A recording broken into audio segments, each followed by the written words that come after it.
Assalamualaikum warahmatullahi wabarakatuh. Kami dari kelompok 7 akan mempresentasikan hasil tugas akhir kami mengenai optimalisasi sistem komputasi real-time berbasis AI Edge pada Tesla melalui arsitektur komputer modern. Perkenalkan, nama saya Riksa Triatmaja dengan NIM akhir 70. Saya Muhammad Asyadili dengan NIM akhir 078. Saya Anggas dengan dipanggil 080. Saya Saif Ali dengan NIM akhir 081. Saya Muhammad Syarul Pane dengan NIM akhir 090. Pada perkembangan teknologi otomotif yang pesat, ini mendorong perusahaan-perusahaan kendaraan untuk terus berinovasi. Tidak hanya dari sisi mesin dan desain, tapi juga dalam hal kecerdasan buatan, sistem sensor, dan komputasi real-time. Tesla eh, adalah salah satu pelopor utama dalam integrasi teknologi tinggi pada kendaraan listrik yang mendukung sistem mengemudi otomatis seperti autopilot dan full self-driving (FSD). Sistem autopilot Tesla bekerja dengan menggabungkan sensor kendaraan seperti kamera, radar, dan ultrasonik dengan jaringan saraf buatan neural networks yang berjalan secara lokal di dalam kendaraan. Pemrosesan data yang sangat besar ini harus dilakukan dalam waktu yang sangat singkat dan akurat, hingga diperlukan arsitektur komputer yang sangat efisien dan dirancang khusus untuk mendukung komputasi real-time. Berikutnya, edge computing menjadi pendekatan utama dalam mendukung teknologi ini, di mana semua pemrosesan dilakukan di dalam kendaraan tanpa harus mengandalkan server pusat. Hal ini bertujuan untuk menurunkan latensi komunikasi dan memastikan respon kendaraan terhadap lingkungan berlangsung secara instan. Namun demikian, pendekatan ini juga menimbulkan tantangan baru, seperti kebutuhan akan prosesor dengan arsitektur yang efisien, manajemen I/O yang baik, serta penanganan interrupt yang cepat. Permasalahan-permasalahan tersebut menjadi topik utama yang sangat relevan dalam konteks mata kuliah arsitektur dan organisasi komputer. Pembahasan mengenai CPU dan GPU, pipelining, sistem I/O, hingga interrupt, dan manajemen memori memiliki implikasi langsung terhadap sistem edge computing yang digunakan oleh Tesla. Oleh sebab itu, studi kasus ini kita pilih sebagai upaya memahami bagaimana teori arsitektur komputer dapat diterapkan dalam praktik nyata di industri otomotif modern dan juga mendorong pertumbuhan ekonomi dan mendukung pembangunan yang berkelanjutan.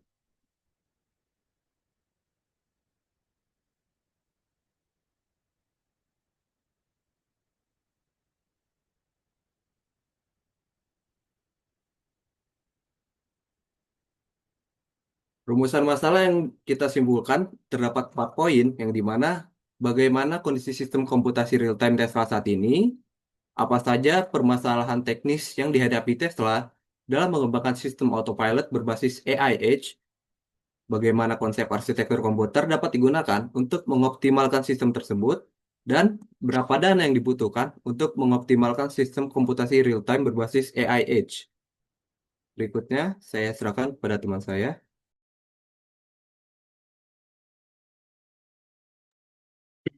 Jadi dari rumusan masalah yang tadi disebutkan, kita memiliki 4 tujuan. Yang pertama, kita ingin mengetahui bagaimana kondisi sistem komputasi real time pada Tesla saat ini. Kemudian kita juga ingin mengetahui permasalahan teknis apa yang sedang dihadapi Tesla dalam mengembangkan sistem autopilot berbasis AI Edge. Kemudian kita juga ingin memahami konsep arsitektur komputer yang dapat digunakan untuk mengoptimalkan sistem tersebut. Dan selanjutnya untuk mengetahui dana seberapa besar dana yang kita butuhkan untuk mengoptimalkan sistem komputasi real time secara berbasis AI Edge.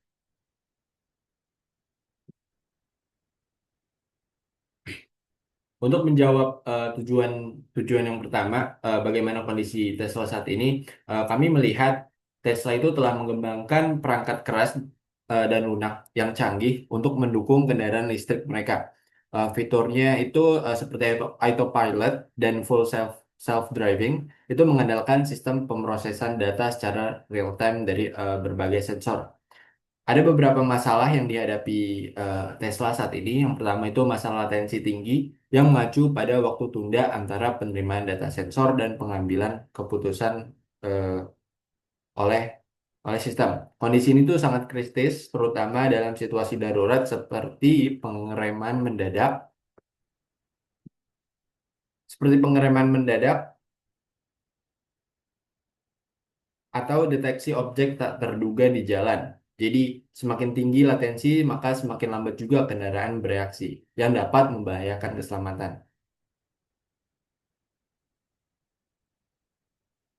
Yang kedua, ada tantangan yaitu manajemen input-output. Jadi, Tesla tuh harus menangani data yang sangat amat besar dan beragam dari berbagai jenis sensor secara bersamaan.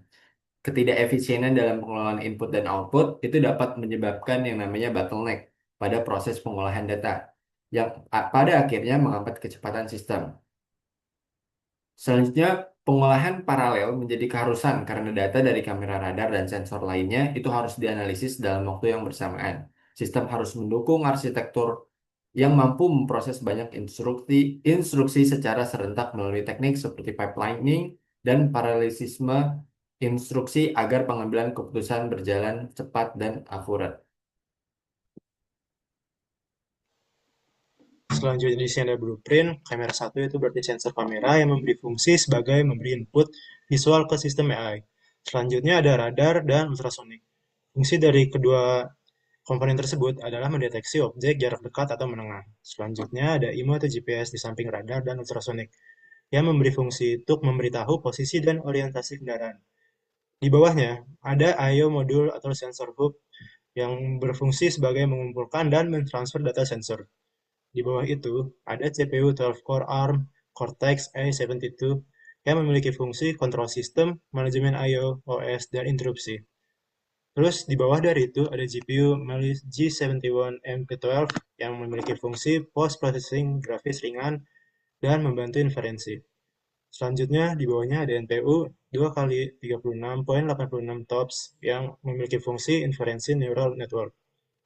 Di bawahnya lagi ada memori LPDDR4 yang berfungsi sebagai RAM 8-16 GB dengan bandwidth yang tinggi. Di bawah dari itu ada Vehicles ECU yang memiliki fungsi sebagai aktuator kemudi, gas, rem, dan klakson.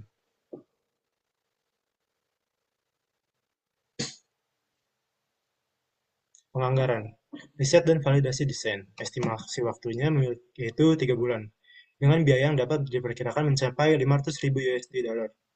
Selanjutnya ada pengembangan hardware yang memiliki estimasi waktu sekitar 6 bulan, dengan biaya yang dapat diperkirakan mencapai 2 juta USD dollar. Selanjutnya ada pengujian dan validasi sistem yang memiliki estimasi waktu 3 bulan, dengan biaya yang dapat diperkirakan mencapai 750.000 dolar USD.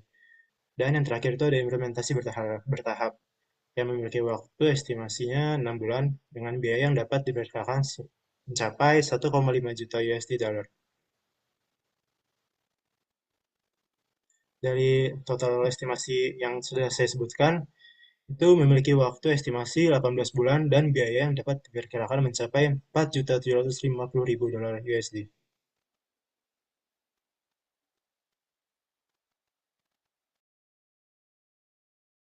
Nah, selanjutnya ada analisis SWOT. Yang pertama ada strengths. Nah, strength-nya pengembangan chip AI internal atau Dojo, kontrol penuh atas perangkat keras dan lunak, kemampuan pengolahan visual tinggi tingkat tinggi. Selanjutnya ada weakness. Nah, weakness-nya ada keterbatasan kapasitas thermal dan daya komputasi edge saat beban puncak. Selanjutnya ada kompleksitas pemrograman sistem real time. Selanjutnya ada opportunities. Nah, opportunities-nya optimalisasi arsitek CPU GPU, pengembangan pipelining dan interrupt handler yang lebih efisien, peluang memimpin industri autonom autonomous driving. Nah, selanjutnya ada threats, ancaman dari kompetitor dengan solusi AI Edge lebih efisien, kesalahan sistem real time dapat berdampak pada citra dan hukum.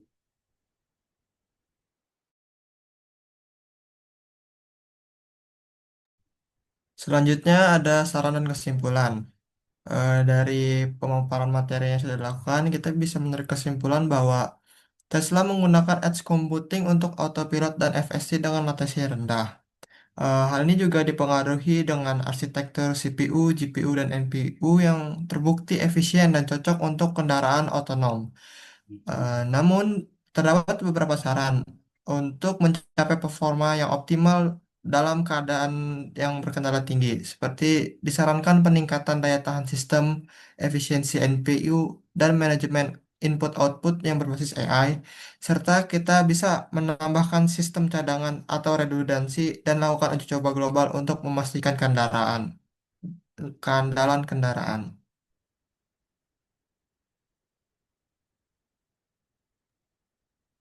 Sekian yang dapat kami sampaikan, kurang lebihnya mohon maaf. Assalamualaikum warahmatullahi wabarakatuh.